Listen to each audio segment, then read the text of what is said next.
All right, my topic for tonight is going to be about misleading food labels. I was just wondering, how many of you here look at the food labels when you go grocery shopping? Oh, okay. So that's good. All right. In 1994, the National Labeling and Education Act required food producers to disclose nutrition information on their products. Prior to that measure, such information was only necessary if claims were made concerning nutrient content.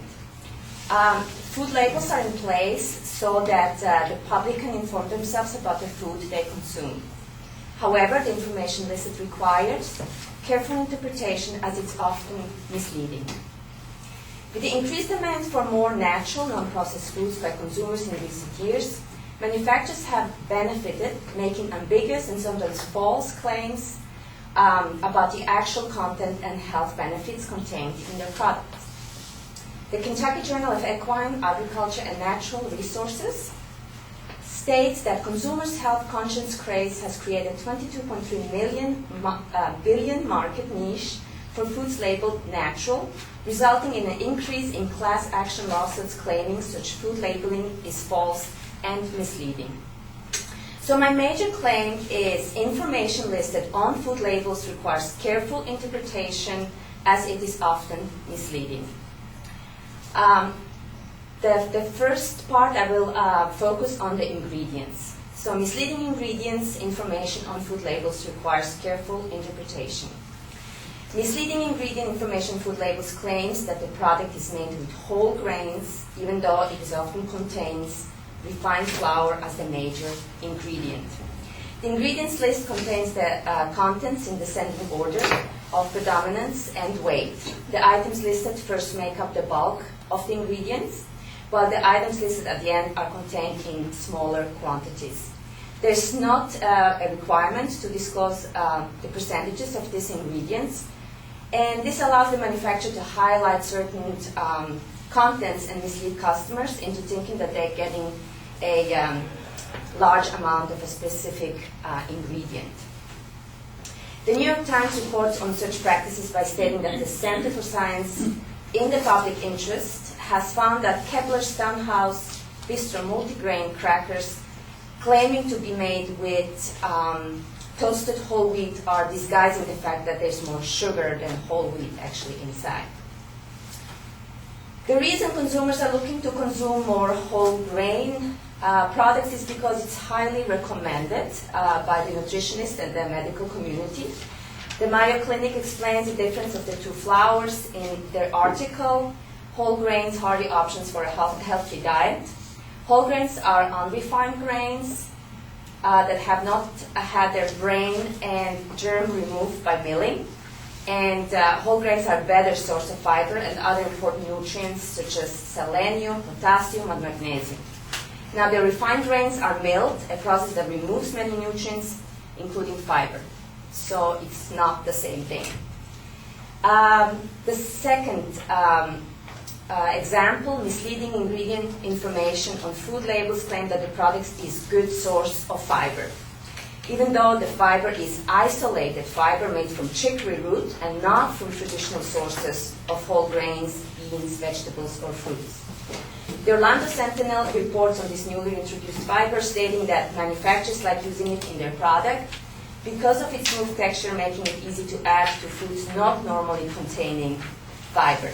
The newspaper further points out that the evidence on health benefits of these new fibers is minimal by citing Joanne Slavin, a University of Minnesota researcher and one of the country's leading experts on dietary fibers, as saying studies continue to document that there are numerous health benefits of high fiber diet, but the evidence on this isolated fiber is much skimpier. Consumers looking to buy fiber-rich foods from traditional fiber sources need to check the ingredient label, as the nutritional facts make no distinction between the two kinds of fibers. A third example, misleading ingredients information food labels claim that product is made all natural, even though it contains high fructose corn syrup, a chemical conversion of cornstarch. The industry has long claimed that high fructose corn syrup is derived naturally. However, Food Navigation USA states that the FDA defines natural product as one that has not had any artificial or synthetic substances added to the product that would not normally be expected to be found in that food, including artificial flavors or color additives, regardless of source. They further report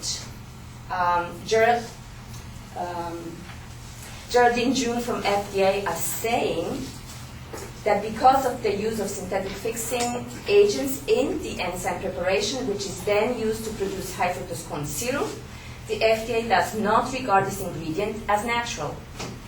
They further state that Cadbury, Schweppes, and Kraft removed this claim from their products in order to avoid lawsuits.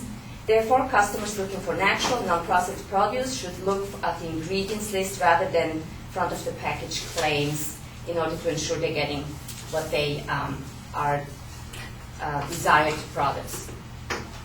On my secondary claim, I'm going to talk about nutrition and serving size and how they are misleading. Misleading nutrition and serving size information, food labels can omit ingredients that are below a certain amount, such as trans fats, which are required to be listed only if the amount is about 0.5 grams per servings, which is a quarter of a day's worth.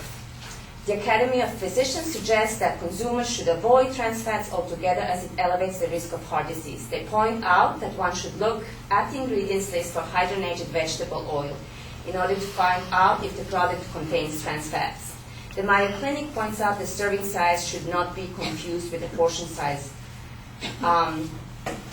While the first is a standard obtained from a survey of average consuming by Americans in the 1970s and 80s, the latter is actually the amount that you are likely to consume. So the Mayo Clinic further says that the change in serving size could deter people from eating as much. As an example, if they would list premium ice cream by by 1 cup instead of by half a cup, the calorie would increase from 250 to 500 calories. Now the second one is about MSG and how the nutrition and serving size information disguises those. The HealthCentral.com talks about health issues related to MSG. They point out that it interacts with nerve cells, stimulating hunger, taste, and smell. And this overstimulation can have negative effects such as allergies. They further list 45 plus names that are used as a substitute names for MSG, which makes it really difficult for the consumer to recognize and avoid it. And the last one is misleading nutrition serving size information. Food labels make unauthorized health claims. A health claim is defined as 1, a substance, and 2, a disease or health-related condition. If only one of these components is used, it's considered a dietary guidance and is not subject to FDA approval. However, health claim can only be used for drugs and is not allowed on food products. An example of an unauthorized claim is POM's Wonderful Pomegranate Juice, which made claim that their product prevents or treats heart disease, prostate cancer, erectile dysfunction. According to ABC report, the Center for Science and Public Interest, they say POM studies don't meet the criteria of high school science fair. One study had no control group and another study involved 10 people. So the Food and Drug Administration is cracking down on these unapproved claims. So as a summary, conclusion, until the FDA and food companies can create new food labels that are non-misleading and easy to understand, it is responsibility of the consumer to wade through the advertising hype on food containers and take a critical look at what is listed in order to find healthy foods.